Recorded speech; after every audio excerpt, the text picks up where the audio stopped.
Hai semuanya.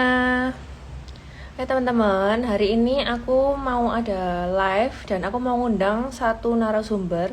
Dia ini seorang teks spesialis. Namanya itu Kak Megi Teja. Langsung aja aku mau undang ya Kak Megi di liveku karena hari ini temanya itu tentang pajak. Jadi ini gimana kita bakal bahas bayar pajak ternyata menguntungkan untuk bisnis kita kayak gitu. Tommy, hai Kak Rena, halo. Sebentar ya. Ini aku mau ngundang ke narasumberku, namanya Kak Megi. Sebentar. Buat kalian apa sih? Menurut kalian pajak itu sendiri kayak perlu nggak sih kalian kayak bayar pajak kayak gitu-gitu? Sebentar ya.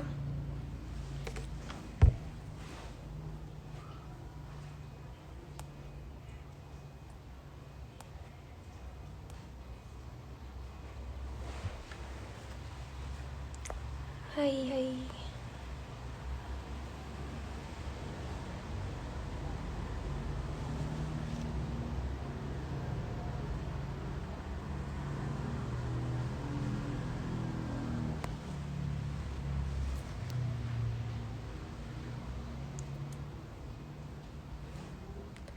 Jangan lupa buat kalian follow Textpedia ya. Karena apa? Ini aku mau banget kayak ngajarin ke kalian tentang Textpedia ini kayak gitu.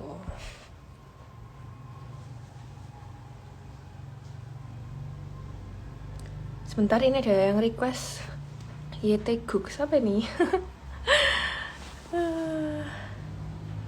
Tommy, perlu banget. Sebentar, aku mau nunggu requestan dari ini juga. Ada dari Kak Meginya sebentar, dari Textpedia. Sebentar ya.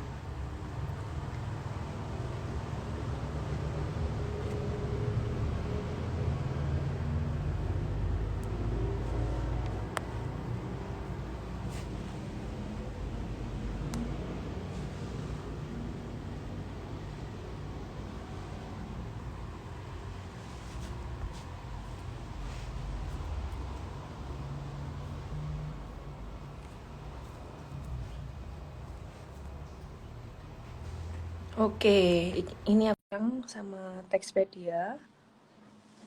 Lagi nunggu, waiting. Oke, halo Kak Megi ya. Halo, Halo Kak.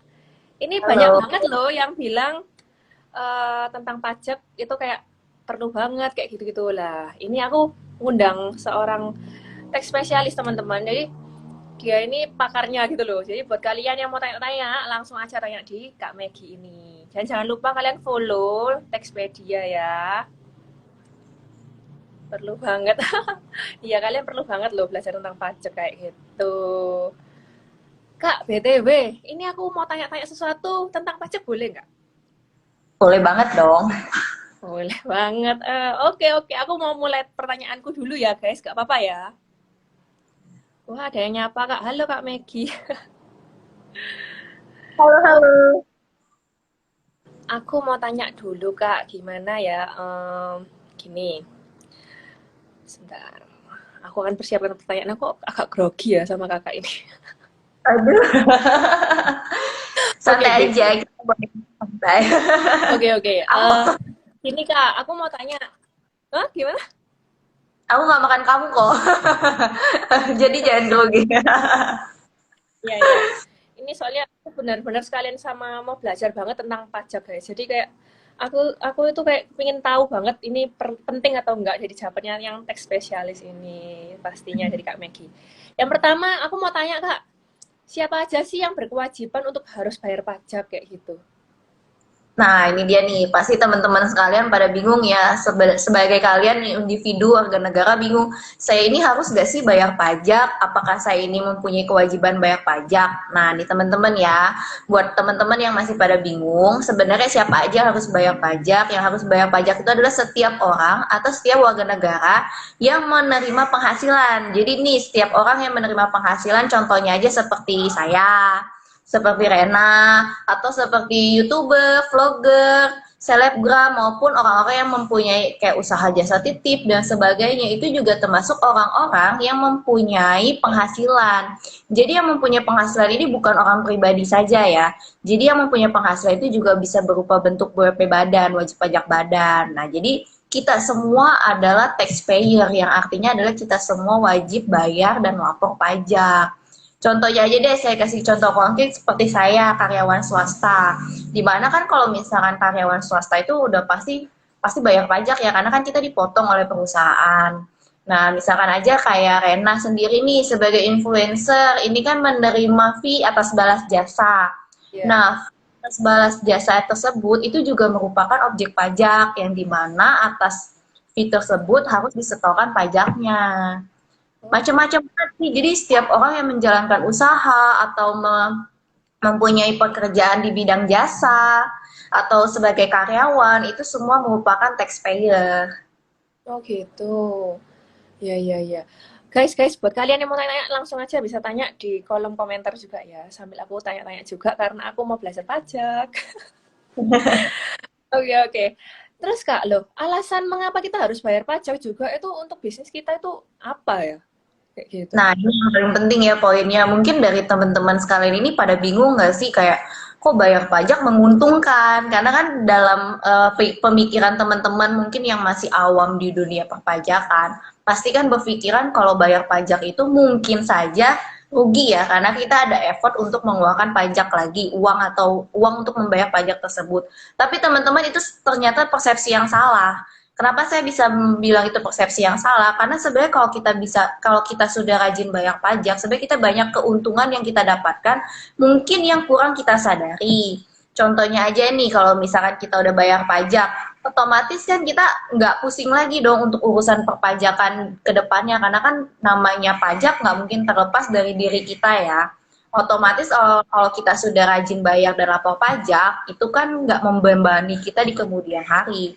Yang kedua nih, misalkan untuk bisnis, otomatis kalau kalian sudah rajin bayar dan lapor pajak, bisnis kalian itu nggak mungkin bakal terhambat. Kenapa saya bisa bilang nggak mungkin bakal terhambat? Misalkan saja kalian yang mempunyai bisnis atau bagi kalian yang ingin memulai bisnis, mungkin memerlukan legalitas untuk perusahaan atau membutuhkan dana lebih untuk membangun bisnis kalian. Nah, kita ingin melakukan peminjaman dana dari bank. Nah, misalkan kalau kita udah bayar pajak, otomatis kita itu mendapatkan nilai lebih di bank karena sebagai warga negara aja kita maksudnya kita rajin gitu bayar pajak, otomatis kan nilai tambah buat kita kalau kita sadar akan kewajiban kita. Nah, yang lainnya adalah misalkan nih, kalau kalian sudah bayar pajak nih untuk bisnis kita itu sangat memudahkan kita menjalani bisnis di kemudian harinya, tidak repot lagi dengan urus-urusan yang mengenai perpajakan. Karena dengan adanya urusan tersebut, kalau misalkan nggak selesai misalnya kita tunda-tunda nih, nggak diselesaikan sekarang, otomatis kan di kemudian hari kita kayak nambah beban gitu loh. Mestinya udah selesai dari sebelumnya, ini masih harus ngorek-ngorek lagi gitu loh. Oh, gitu. Nah, terus resikonya apa sih kalau kita menunda atau tidak membayar pajak sendiri gitu loh, Kak? Tentunya nih resikonya ada banyak sekali ya, seperti yang tadi saya udah sebutin. Kalau misalnya kita nggak menunda atau tidak membayar pajak, otomatis kita itu menyimpan beban yang akan seperti bom waktu akan muncul nantinya. Kenapa? Karena yang namanya pajak itu kan udah kayak melekat gitu ya di diri kita ya. Kalau misalnya kita menunda atau kita nggak mau bayar pajak, otomatis surat cinta suatu hari nanti akan datang ke rumah kita. Nah, itu kan otomatis membebani kalian. Yang kedua adalah tentunya kalau kalian menunda atau nggak membayar pajak, akan ada sanksi dan denda yang dikenakan. Otomatis apa yang kalian harus keluarkan akan menjadi lebih besar. Lalu yang ketiga adalah bisnis kalian bisa aja terhambat. Kenapa saya bisa bilang bisnis kalian atau pekerjaan kalian bisa terhambat? Karena kalau misalkan kalian nggak bayar dan lapor pajak, misalkan aja kalian ingin melakukan ekspansi usaha, misalkan membutuhkan legalitas nih seperti yang saya sebutkan, kalau misalkan untuk membangun suatu usaha kita itu memerlukan yang namanya NIB, nomor induk berusaha, di mana NIB itu harus kita peroleh. Salah satu syaratnya itu tahu nggak Renalva? Apa ini, Kak? Nah, Nggak iya, tahu. Salah satu syaratnya itu adalah pasti akan diminta SPT tahunan yang sudah dilaporkan. Kalau kita belum melaporkan SPT tahunan, otomatis proses pembuatan NIB-nya jadi terhambat. Kalau kita terhambat NIB-nya, otomatis legalitas perusahaan kita atau bisnis kita pun jadi terhambat juga, bukan? Nah, yang terakhir juga contohnya ada lagi nih, misalkan kalau misalkan kalian mau membangun usaha bisnis kalian menjadi lebih besar, lebih berkembang, atau bagi kalian-kalian teman-teman yang misalkan baru mau mulai nih, mulai merencanakan untuk membangun bisnis, tapi kurang modal, ingin membutuhkan modal lain dari pihak ketiga. Otomatis jalan satu-satunya adalah bukan jalan satu-satunya sih, salah satu jalannya adalah kita mencari pinjaman dari bank. Betul kan? Kalau misalnya kita nggak punya dana, salah satu jalannya adalah kita melakukan peminjaman dari bank. Nah, salah satu syarat yang disyaratkan oleh bank adalah kalau kita sudah lapor SPT. Karena kalau kita sudah lapor SPT itu, bank itu akan menilai bahwa kita ini kredibilitas, bahwa kita sebagai individu, kita sudah melakukan kewajiban kita sebagai warga negara untuk membayar pajak, otomatis bank akan memberikan pencairan dananya itu lebih mempercayai kepada kita yang sudah melaporkan pajaknya. Oh gitu. Dan kalau untuk contoh konkretnya juga nih, mungkin ini nggak relevan ke bisnis ya. Tapi saya mau sharing aja sih, mungkin kayak Rena ini kan masih muda ya, pasti kan juga masih bekerja keras nih, pasti juga punya impian ya, masa namanya juga masih muda kan pasti punya impian. Kalau kita itu mempunyai impian, mungkin aja dia ingin mempunyai rumah, sebuah rumah impian. Nah, dimana untuk mempunyai sebuah rumah impian itu kita mau melakukannya dengan cara mencicil lewat KPR. Itu juga loh, Rena tahu nggak kalau misalkan KPR itu mensyaratkan kalau kita sudah lapor pajak, karena orang bank itu akan melihat dari SPT yang udah kita bayar, dari SPT yang udah kita lapor itu, kita tuh kredibilitas nggak untuk melakukan peminjaman KPR tersebut. Oh gitu. Iya iya iya iya. Agak paham. Mulai paham sih. Panjang ya penjelasannya. Iya. Tapi lumayan sih. Saya sama belajar kayak gitu loh Kak di sini. Jadi teman-teman juga kalian juga pasti belajar kan dan kalau mau tanya-tanya juga bisa. Dan ini juga beberapa udah ada yang tanya sih Kak. Loh, Kak mau tanya juga lah. Kalau skema dendanya sendiri atau sanksi jika tidak bayar pajak seperti apa? Nah, sanksi atau dendanya kan, seperti yang tadi saya sebutkan bahwa resiko yang kalau kita nggak rajin bayar pajak, otomatis kita kena sanksi dan denda. Dimana kalau denda itu kita terkena atas kalau kita tidak kalau kita telat lapor pajak. Kalau dendanya itu berkisar seperti kalau misalkan SPT orang pribadi ya, kalau misalkan SPT orang pribadi itu 100.000. Kalau misalkan SPT tahunan badan itu sekitar 1 juta. Itu dendanya loh. Kan lumayan ya, ngapain kita yang seharusnya kita udah on time, kalau kita patuh kan kita on time bayarnya, mestinya nggak kena denda, kalau kalian tunda-tunda jadi kena denda. Nah, kalau sanksinya itu adalah sebesar 2%, tapi itu dahulu. Jadi dengan munculnya Omnibus Law yang diterbitkan di bulan November 2020, bahwa sanksi atas bunga telat bayar itu jadi turun berdasarkan suku bunga per bulannya. Suku bunga per bulannya ini sudah ditetapkan oleh Menteri Keuangan, di mana setiap bulannya itu suku bunganya mungkin beda-beda, tapi tarifnya kurang lebih itu sekitar 1%-an sih. Nah, tapi kan buat kalian nih kalau misalkan kalian udah patuh bayar dan lapor pajak, yang seharusnya pajak kalian bayarinnya cuma 100.000 ya misalkan. Tapi kalau kalian telat kan dikenain 1% lagi dari 100.000. Kalau kalian telat lapor lagi, kena lagi 100.000. Jadi lebih besar effort yang kalian keluarkan. Makanya kalian jangan telat dan nggak mau bayar pajak. Oh gitu. Sebentar ini ada yang tanya Kak.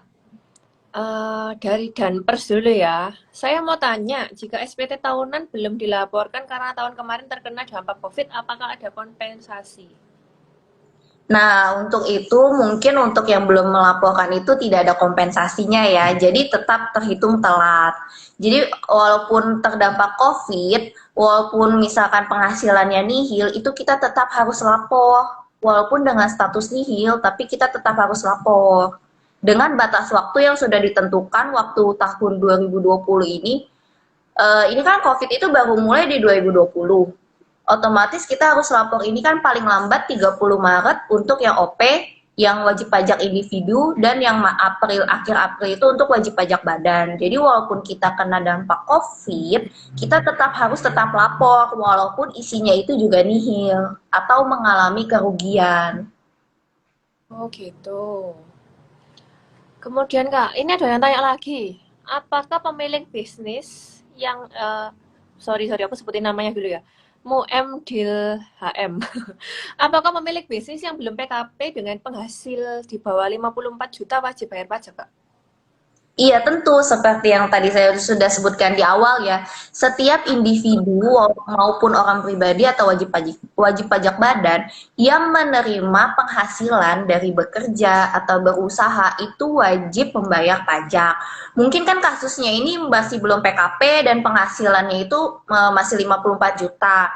Nah, 54 jutanya ini gimana nih? Apakah dalam setahun itu tidak mencapai 4,8 miliar atau tidak? Karena kalau misalkan tarifnya untuk yang di bawah 4,8 sama yang di atas 4,8 miliar itu berbeda, tapi tetap ada pajak yang dibayarkan. Oh gitu. Ini ada yang tanya lagi. Kalau Jeff 94, kalau belum penghasilan tetap gimana ya? Oh, maksudnya gimana kalau belum berpenghasilan gitu ya? Harus wajib bayar pajak atau gimana gitu kayaknya, Kak? Oke, Kalau belum mungkin berpenghasilan tetap. belum berpenghasilan tetap itu mungkin penghasilannya itu berdasarkan dari fee balas jasa kali ya. Kalau misalkan atas fee balas jasa itu juga harus tetap bayar pajak karena kan atas penghasilan yang kita terima itu adalah suatu penambahan kemampuan ekonomis buat kita. Nah, itu merupakan objek pajak yang harus disetorkan. Oh, Jumlahnya tidak tetap ataupun tidak setiap bulan, itu harus tetap ada pembayaran pajak dari setiap income atau penghasilan yang diterima. oh kayak gitu. Jadi gimana kita tetap harus wajib bayar pajak loh guys, kayak gitu. Buat yang mau tanya, langsung aja kalian tanya lagi di kolom komentar ya, sambil ada pertanyaan lagi. Aku mau tanya-tanya lagi nggak apa-apa ya Kak ya? Iya, boleh. Oke Kak Megi. Kemudian aku mau tanya juga, misalnya apakah ada insentif pajak untuk UMKM di saat pandemi kayak gini? Di saat Iya, oke. Untuk insentif untuk pajak yang UMKM ya, baru aja nih pemerintah mengeluarkan PMK 9 tahun 2021. Baru aja keluar PMK-nya. Jadi, jadi PMK ini memberikan perpanjangan. Sebenarnya pajak insentif untuk UMKM PP 23 itu sudah dikeluarkan pemerintah waktu tahun 2020 yang dimulai dari masa pajak Aprilan. Nah, namun sekarang ini kan tahun 2020 itu waktu itu PMK-nya itu 86, berakhir di Desember 2020. Nah, sekarang untuk tahun 2021 pemerintah memperpanjang lagi. Jadi dari masa pajak Januari 2021 sampai Juni 2021 masih mendapatkan insentif PPh UMKM sebesar 0,5% yang tidak perlu disetorkan ke negara. Jadi enak banget kan, kalian nggak jadi kayak dapat dispensasi gitu. Yang penting kalian harus tetap lapor. Jadi dengan insentif tersebut kan kalian memang nggak bayar, tapi kalian tetap harus lapor melalui laporan realisasi. oh gitu guys, gitu. Oke Kak. Kemudian kalau jika penghasilan sudah lebih dari, oh sorry, ini ada pertanyaan dulu ya Kak, nggak apa-apa dari teman-teman ini. Dari Muemdil HM di bawah 4,8 M Kak, penghasilan di bawah 54 juta, apakah wajib bayar? Jika wajib perhitungannya gimana? Kayak gitu. Sorry, bisa diulangin pertanyaannya? Eh, apabila penghasilannya itu di bawah 4,8 M, penghasilannya itu 4,8 M, jadi penghasilannya di bawah 54 juta. Apakah wajib bayar pajak? Jika wajib, perhitungannya itu kayak gimana? Nah, itu dia nih teman-teman. Kalau misalkan di bawah 4,8 M itu kan kalian bisa menggunakan yang namanya PPh UMKM, PPh final 0,5%. Jadi kalian, misalkan di bulan Januari kalian mempunyai penghasilan 100 juta. Kalian dikalikan 0,5%, itu adalah nilai pajak dari kalian yang harus disetorkan sendiri ke kas negara. Oh gitu, itu ya bisa dijawab. Ya, So, itu kalau misalkan dahulu ya, karena kan sekarang ini ada insentif pemerintah nih. Jadi 0,5%-nya itu nggak harus disetorkan, tapi kalian harus melaporkannya dalam laporan realisasi. Karena oh, diketahui juga sih, ini kan berbeda nih antara wajib pajak badan dengan wajib pajak orang pribadi ya. Kalau misalkan yang orang pribadi itu, untuk PPh UMKM ini berlaku 7 tahun. Jadi tahun ini tuh masih berlaku. oh, jadi masih berlaku gitu ya Kak ya? Ya, Oke, aku mau tanya lagi Kak. Sebentar, gantian aku yang tanya ya guys, baru kalian yang tanya. Ini, kemudian kalau jika penghasilannya itu sudah lebih dari 4,8 M setahunnya, apakah masih masuk kategori UMKM? Dan gimana Kak perhitungannya itu kalau sekitar segitu kan banyak banget kan kayak gitu. oke. Kalau misalkan untuk kalian yang penghasilannya di atas 4,8 M, itu kalian tuh sudah tidak bisa mendapatkan namanya fasilitas PP 23 UMKM. Jadi kalian itu harus menggunakan tarif pasal 17, tarif PPh badan. Sekarang ini setahu saya sih tarif tersebut sudah turun menjadi 22% untuk tahun 2021. Karena kan sebelumnya tarifnya 25%. 2021 ini turun menjadi 22%. Oh gitu. Eh, Maaf Kak, ini ada yang tanya lagi. Jeff 94. Misal ada beli rumah di KPR, terus beli rumah kedua, ketiga itu juga di KPR kayaknya. Kena pajak gimana ya? Hah? Kayak dapat pajak progresif ya kayak gitu itu. Kayak gitu, Kak. Kalau misalkan kalian beli rumah, itu pajaknya agak berbeda ya, karena kalau kalian beli rumah itu masuknya ke pajak final. Jadi pajak final atas jual belinya, karena kan kalau beli beli rumah itu ada namanya pajak jual beli. Jadi misalkan kalian beli rumah, biasanya tuh notarisnya tuh mengurusi tuh pajak jual belinya. Kalian nanti tinggal setorin pajaknya. Nah, jangan lupa nih, atas pembayaran pajaknya itu kalian harus lakukan lagi dalam lampiran SPT tahunan pribadi masing-masing kalian yang beli rumah itu.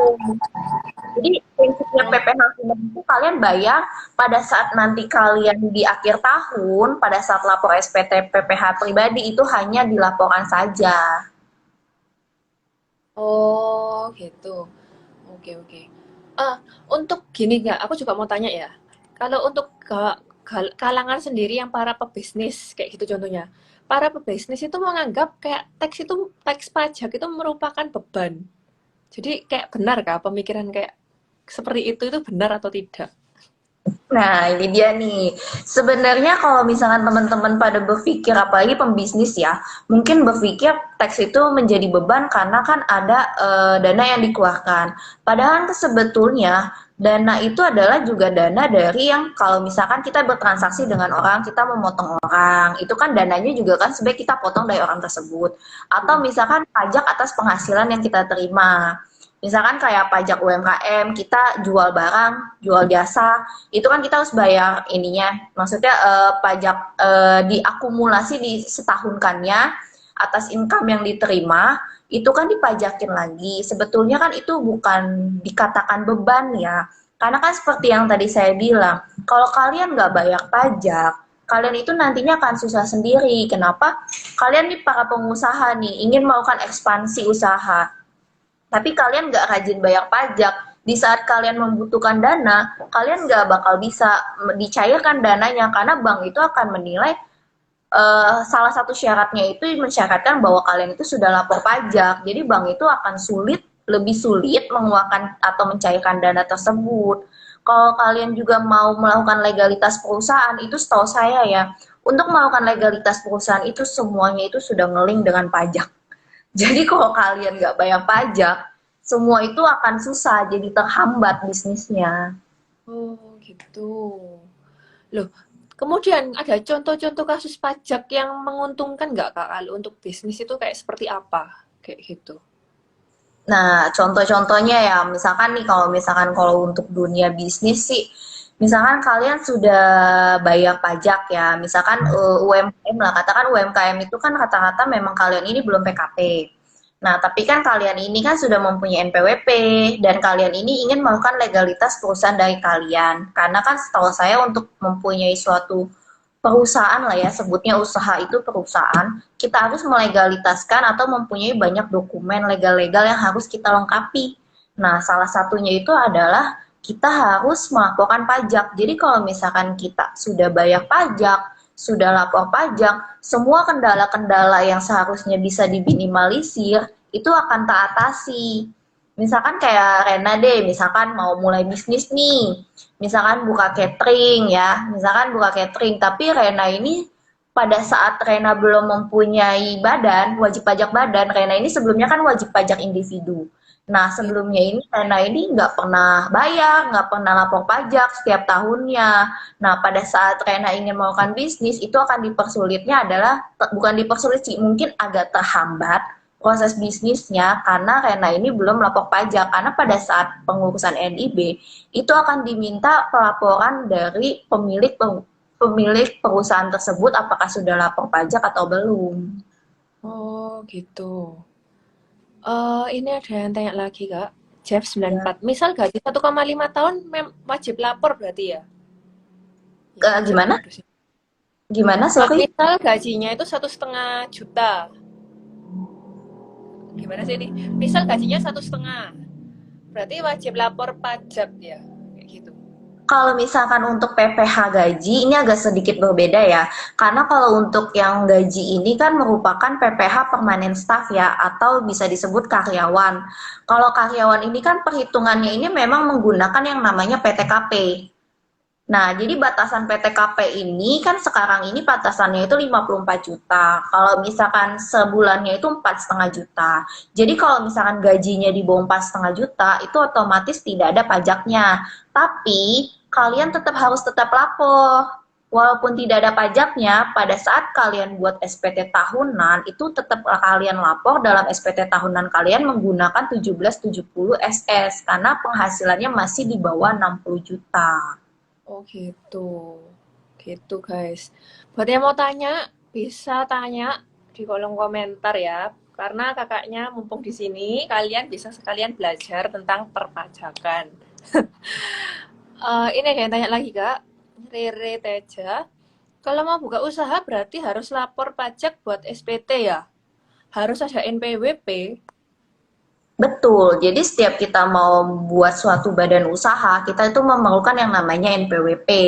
Pada saat proses legalisasi tersebut, itu akan bukan hanya dari wajib pajak yang buat SPT tahunan badan yang diperlukan saja, tapi dari pemilik perusahaan tersebut juga diminta sebagai kelengkapannya.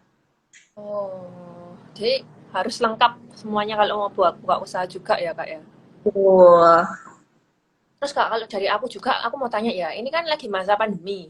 Perlu atau enggak ya kalau kita memiliki UMKM itu harus kan melaporkan SPT di saat kayak gini? Soalnya kan ini lagi pandemi kan kita kan gimana ya, agak susah kan perekonomiannya. Jadi kan untuk kita melapor kan pasti kita bayar pajak kan pasti kita kayak agak berhemat gitu loh. Jadi biar nggak kena bannya itu tadi. Banyak pemikiran orang-orang itu kayak gitu sih. Itu gimana? Kalau menurut saya sih emang lagi zaman pandemi gini mungkin agak kesulitan. Tapi kan perlu disadari bahwa income yang diterima itu kan juga merupakan suatu penambahan ekonomis buat kita ya. Jadi walaupun memang mungkin ada penurunan, tapi kan tetap masih ada income. Nah, atas income itu sajalah yang harus disetorkan pajaknya. Walaupun mungkin ada di suatu bulan atau di suatu hari yang tidak mempunyai income sama sekali, itu juga nanti pada saat kalian mau menyusun SPT tahunan, kan ini udah mau mulai menyusun SPT tahunan orang pribadi ya, karena sudah habis tahun buku ya, Januari Desember. Nah, kalian tetap harus lapor walaupun isinya itu pun nihil. Oh gitu. Karena kalau nanti kalian nggak lapor, itu kan kena denda 100.000 kalau untuk yang orang pribadi. Oh, iya ya, aku paham berarti udah mulai juga paham. Jadi aku belajar juga dari kakak loh ini. Ini ada yang tanya lagi, umur berapa siapa ini? Rere Teja. Umur berapa harus lapor pajak?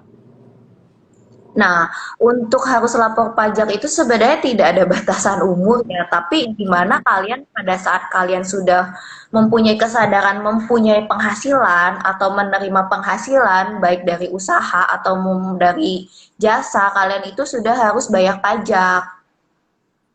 Loh, kalau misalnya saya ya Kak, misal saya dulu SMA udah kerja atau kuliah gitu, saya juga kalau lapor pajak itu udah nggak apa-apa berarti ya?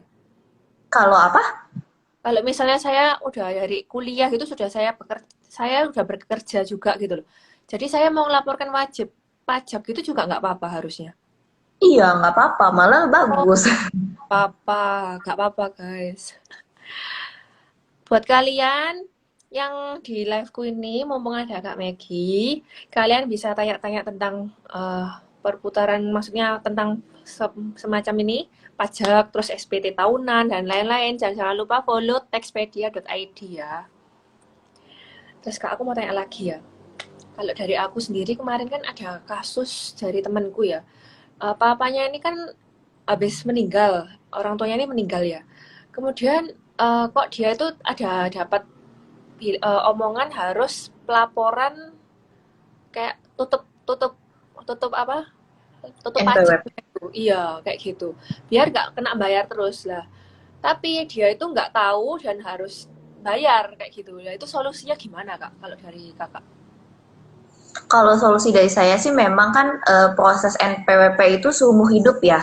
Maksudnya seumur hidup selama kita masih hidup. Apabila memang kasusnya sudah yang pemilik NPWP itu sudah meninggal dunia, NPWP tersebut bisa dapat di penghapusan. Jadi kayak kalian itu melakukan penghapusan NPWP atas orang tersebut.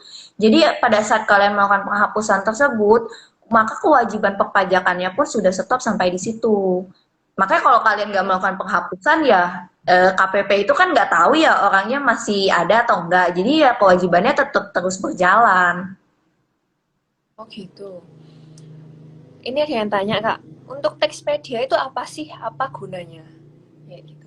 Nah, ini mungkin dari kalian ini banyak yang kurang tahu ya, karena kan memang aplikasi Textpedia ini baru ya. Kita ini akan baru muncul di akhir Februari ini.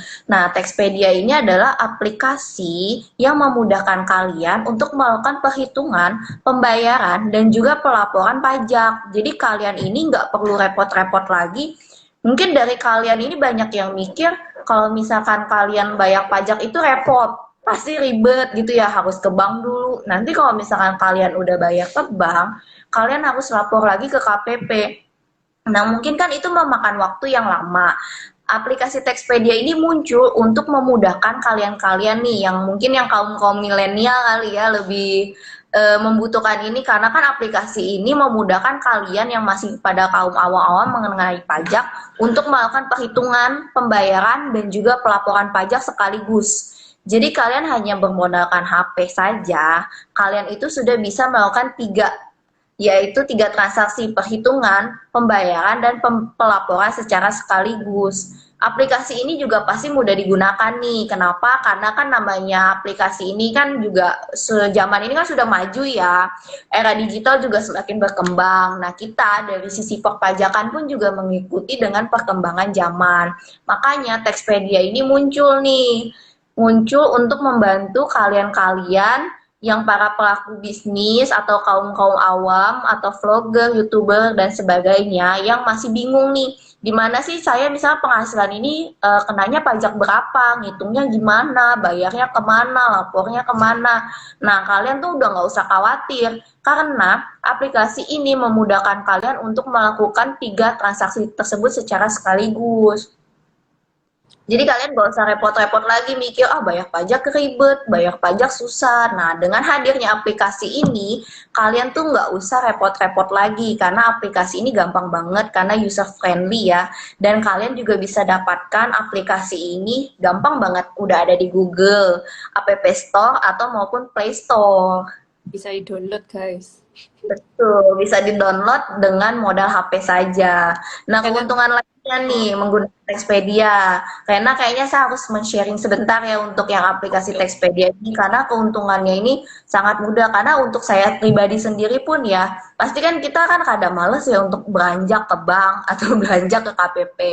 Nah, kalian misalkan menggunakan aplikasi Textpedia ini, kalian bisa lakuin di mana aja. Misalkan kalian nih yang hobinya tiduran di rumah, sambil klik-klik-klik aja, kalian bisa langsung selesai bayar pajak. Misalkan lagi seru nih nonton drakor, udah hari terakhir bayar pajak. Nggak keburu kan bayar pajak. Nah, kalian tinggal ambil HP, kalian download, kalian hitung, kalian bayar, langsung lapor deh. Jadi Mudah banget. aplikasi ini sangat mudah. Apalagi bagi kalian yang suka mepet-mepet nih. Sistem kebut semalam. Wah, aku banget. Aku banget. Oh, gitu. Jadi buat kalian yang mau langsung aja download aplikasinya di App Store, Play Store ya. Ada ya? App Store juga tadi ada ya, Kak ya, berarti ya. Di Kalian App Store wajib ada, di ada. kalian Tapi wajib mungkin download ya. bisa kalian download itu di akhir Februari. Mungkin nih ya buat kalian teman-teman biar tahu nih update dari aplikasi ini, kalian follow aja Instagramnya Textpedia. Jadi kalian bisa tahu update tentang aplikasi ini. Betul sekali. Aku juga tadi udah lihat-lihat juga kan Textpedia itu gimana. Dari kemarin sih aku udah lihat-lihat. Dan itu banyak banget ilmu-ilmu yang diajarkan dari Textpedia. Jadi buat kalian langsung aja follow Textpedia ya. Kak, ini boleh ada yang tanya lagi? Boleh aku lanjutkan pertanyaan? Oke, Boleh ini dong. banyak yang antusias juga. Sebentar, dari Danpers. Oh ya, trader apakah harus bayar pajak ya? Gimana, sorry? Trader apakah harus bayar pajak? Oh ya, tentu iya dong. Oh Karena kan iya. itu kan dia juga mendapatkan penghasilan dari atas dia jual beli saham ya. Misalnya trader itu kan pasti jual beli saham, pasti kan ada keuntungan dari hasil jual beli tersebut. Nah, keuntungan itulah yang harus kalian setorkan pajaknya, karena keuntungan itu kan penambah penghasilan buat kalian. Nah, penambah penghasilan itu merupakan objek pajak juga. Oh, gitu. Gitu ya, Danpers. Kemudian dari Cindy Setiawati. 2 tahun lalu lapor tidak aktif bekerja. Setelah itu nggak pernah lapor lagi sampai hari ini. Apakah ada sanksi? Tidak aktif bekerja itu kalian ini maksudnya melaporkannya gimana ya? Karena yang namanya pelaporan pajak itu dilihatnya itu adalah berdasarkan dari NPWP kalian. Jadi jika kalian sudah mempunyai NPWP dan NPWP itu berstatus aktif, nah maka kalian itu kewajiban pajaknya itu terus berjalan. Jadi walaupun kalian nggak bekerja atau tidak menerima penghasilan sama sekali, tetapi NPWP kalian masih aktif, kalian itu wajib lapor pajak. Jadi walaupun nggak ada penghasilan pun tetap wajib lapor pajak. Oh, gitu. Oke. Ini sambil aku bacain komennya orang-orang nggak apa-apa ya, Kak ya? Oke, aku follow. Oh, oke, aku follow Textpedia katanya, Kak. Aku juga udah follow, aku follow Textpedia juga. Oke, di-follow semua ya, guys. Jangan lupa kalian harus follow semua Textpedia ya. Nanti kalian bisa lihat info-infonya dari Textpedia kayak gitu. Trader duitnya banyak dong. Menarik. Oh, dibilang menarik banget ini bahasannya memang. Ini sekarang kita bahasannya itu benar-benar berbobot dan buat kalian harus banget kalian itu mengenal pajak ini harus ya di masa sekarang ini ya lagi pandemi juga pun kalian harus mengenal banget ini ya pajak itu gimana dan kok bisa sih menguntungkan untuk bisnis kita kayak gitu. Di sini Karena ada yang tanya lagi.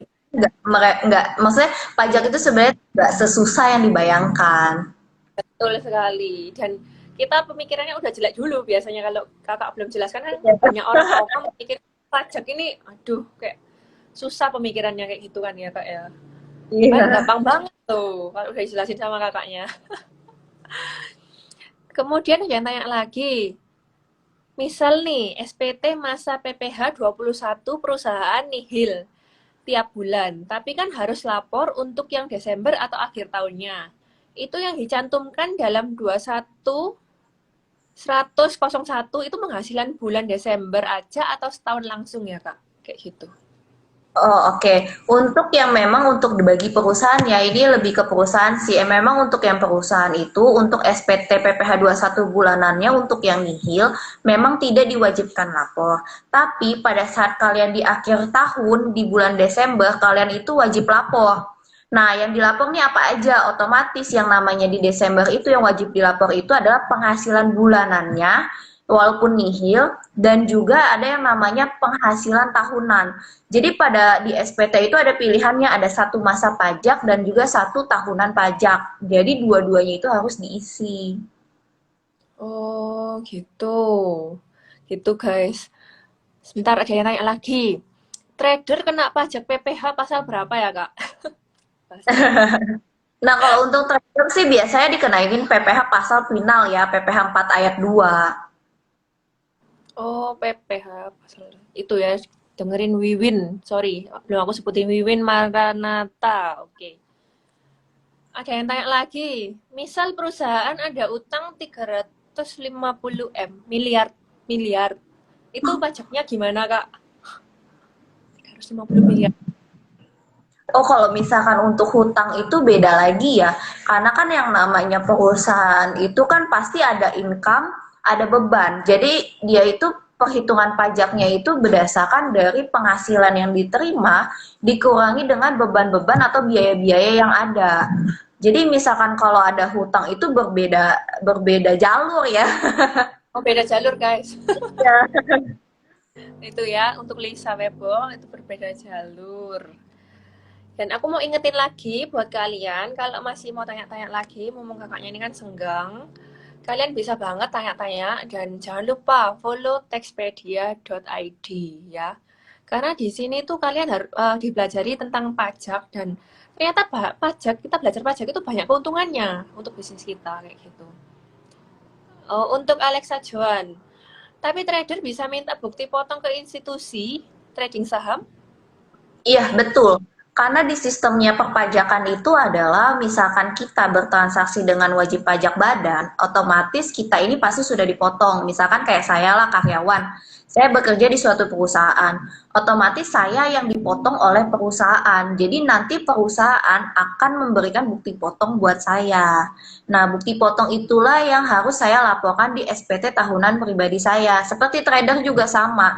Nanti trader itu akan diberikan bukti potong yang namanya PPh final dari perusahaan atau institusinya.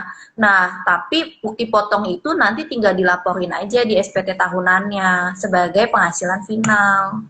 Oh gitu, jadi harus ya nu. Untuk Rifki Sicier. Tapi kenapa kalau ada kurang bayar pajak yang belum masuk di SPT harus di-adjust di Desember, Kak? Padahal tadi dibilang ya nihil. Aja di 21.101. Hanya diisi penghasilan bulanan aja, kayak gitu. Agak nggak paham juga saya pertanyaannya ini. Agak susah Saya menurut. coba boleh dibacain lagi pertanyaannya. Eh, tapi kenapa ya kalau ada kurang bayar pajak yang belum masuk di SPT harus di-adjust di Desember? Padahal tadi dibilang yang nihil aja 21.101 hanya diisi penghasilan bulanan aja kayak gitu. Kalian ini kan untuk yang perusahaan itu kan melakukan SPT PPh 21 secara bulanan. Nah, misalkan kalian memang kalau misalkan bulanan statusnya nihil, memang kan tidak perlu dilapor, kecuali di bulan Desember harus tetap lapor. Karena memang di ketentuannya untuk bulan Desember itu wajib lapor untuk yang bulanan dan juga untuk penghasilan tahunan. Penghasilan tahunan di sini yang dimaksud adalah penghasilan dari Januari sampai Desember.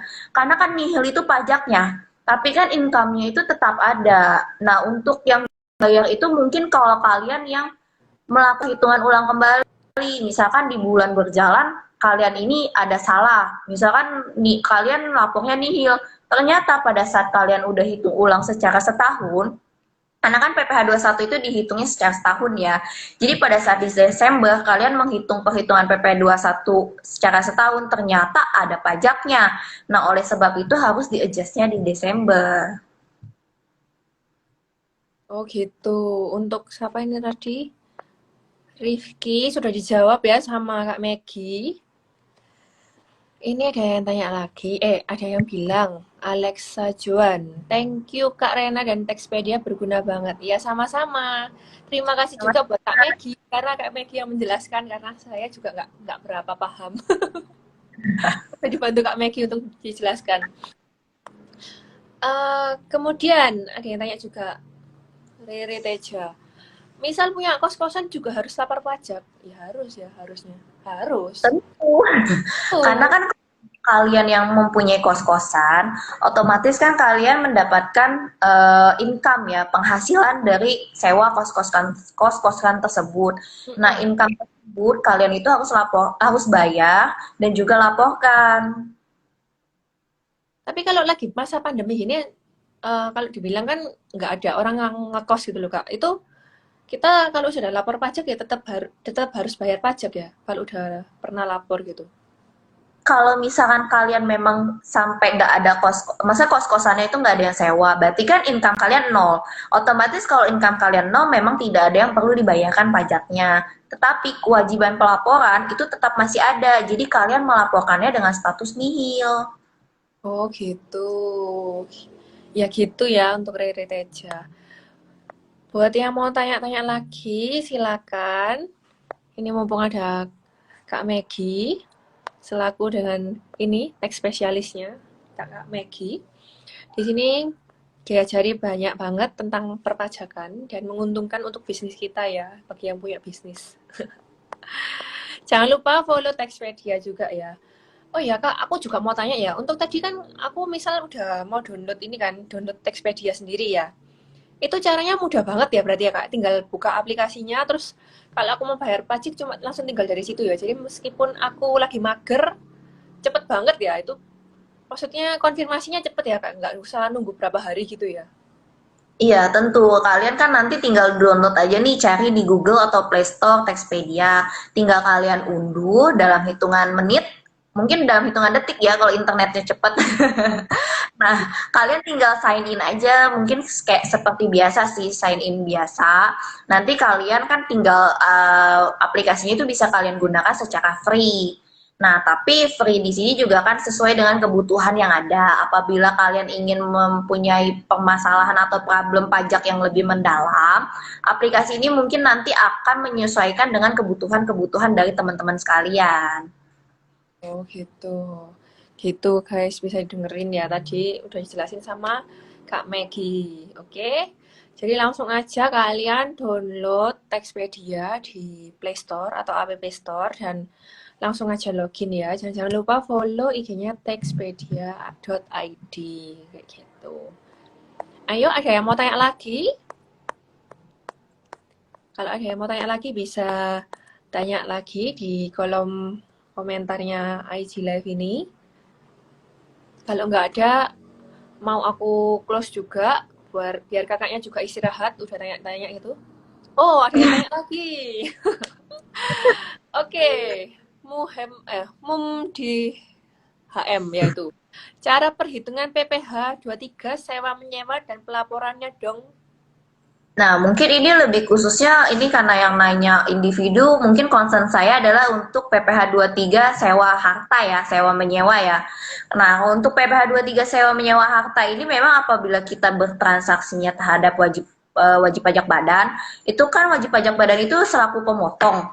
Otomatis apabila kita melakukan transaksi dengan wajib pajak badan, kita pasti sudah dipotong atas PPh 23. Nah, karena kita sudah dipotong atas PPh 23 tersebut, nantinya kita itu menerima yang namanya bukti potong. Bukti potongnya ini berbeda dengan UMKM ya. Kalau yang sekarang ini namanya bukti potong tidak final. Kalau yang UMKM kan final. Nah, kalau yang tidak final ini, kalian harus mengakumulasikannya pada saat di akhir tahun. Jadi semua income yang kalian terima selama sepanjang tahun, kalian akumulasikan lagi di SPT tahunan pribadi kalian. Nah, setelah kalian akumulasi penghasilan tersebut, kalian dapat kurangkan dengan kredit pajak. Kredit pajak yang dimaksud adalah bukti potong tersebut. Jadi kalau kalian dipotong nih, jangan lupa minta bukti potongnya. Karena itu sebagai pengurang pajak kalian di akhir tahun. Oh gitu. Itu guys, badan ke badan WKWK, hah? Maksudnya? Oh, maksudnya untuk sewa 23 badan ke badan. Sama halnya dengan yang orang pribadi, badan ke badan itu kan sama-sama pemotong ya. Jadi misalkan kalian bertransaksi dengan badan ke badan, kalian itu juga menerima yang namanya bukti potong PPh 23. Bukti potong PPh 23 tersebut juga bisa kalian jadikan kredit pajak buat SPT tahunan badan dari eh, badan tersebut. Jadi kan kalau misalkan badan itu kan income-nya itu juga semua digabung, dikurangin dengan kos-kos yang ada. Nanti kan dihitung nih pajaknya berapa, baru dikurangin dengan kredit pajak kalian itu. Oh gitu, gitu. Ada yang tanya lagi Kak, bagaimana cara menyetor pajak yang terutang? Nah, mudah banget nih bagaimana caranya menyetor pajak yang terutang. Mungkin kan kalian yang tadi saya sebutkan ya, kayaknya bayar pajak repot ya, harus jalan nih ke Iya. bank, repot ya. Kalau apalagi kalau kalian yang sukanya sistemnya kebut semalam, mepet-mepet. Kalau kalian menggunakan aplikasi Textpedia, kalian cuma modal klik-klik aja. Kalian sudah bisa langsung melakukan perhitungan, pembayaran, dan juga pelaporan sekaligus. Jadi kalian itu nggak usah repot, harus pindah ke sini, pindah ke sana. Betul sekali. Jadi jangan lupa kalian follow textpedia.id dan download aplikasi Textpedia di Play Store dan App Store. Dari Dilan. Oke deh, thank you infonya. Ya sama-sama. Thank you ke Kak Megi. Thank you ke Kak Megi dong. Ayo yang mau tanya-tanya tentang sekitaran perputaran tentang pajak, SPT tahunan, bisa banget di kolom komentar ini ya, kayak gitu.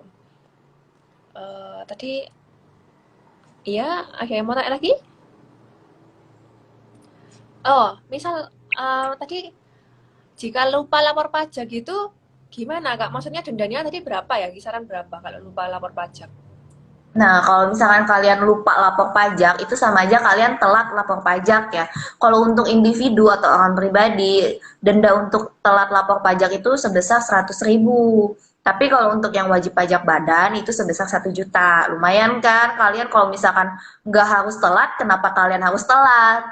Oh, itu loh guys. Jadi jangan sampai telat. Jangan. Sekarang kan lagi ada aplikasinya. Aplikasi dari Textpedia sendiri kan. Dan itu memudahkan kita untuk kayak bayar pajak dan lain-lain. Jadi kalian wajib download di app Betul. Play Store. Aplikasi ini juga sangat mudah digunakan ya, apalagi untuk kalian misalkan nih udah mepet banget yang kan kalau kita bank itu pasti ada jam operasional. KPP pun juga ada jam operasional. Kalau kalian menggunakan aplikasi ini, kalian mau di jam 22.00 atau 23.00, kalian masih bisa melakukan pembayaran dan pelaporan pajak.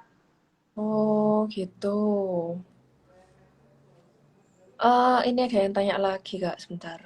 Aku lihat. Adakah cara mudah menghitung dan apa ini? Bentar, sorry. Dan membayar pajak. Oh ya, tentu ada. Kalian harus menggunakan aplikasi Textpedia tersebut.